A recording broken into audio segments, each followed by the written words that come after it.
Throughout history, disciplined armies easily routed disorganized hordes, and unified elites dominated the disorderly masses.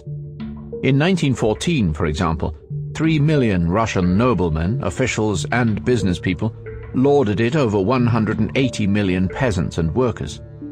The Russian elite knew how to cooperate in defense of its common interests, whereas the 180 million commoners were incapable of effective mobilization. Indeed, much of the elite's efforts focused on ensuring that the 180 million people at the bottom would never learn to cooperate. In order to mount a revolution, numbers are never enough. Revolutions are usually made by small networks of agitators rather than by the masses. If you want to launch a revolution, don't ask yourself, how many people support my ideas? Instead, ask yourself, how many of my supporters are capable of effective collaboration?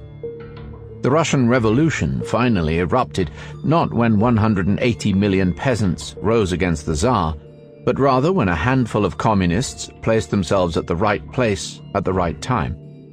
In 1917, at a time when the Russian upper and middle classes numbered at least 3 million people, the Communist Party had just 23,000 members.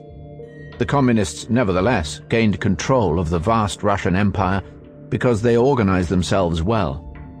When authority in Russia slipped from the decrepit hands of the Tsar and the equally shaky hands of Kerensky's provisional government, the Communists seized it with alacrity, gripping the reins of power like a bulldog locking its jaws on a bone.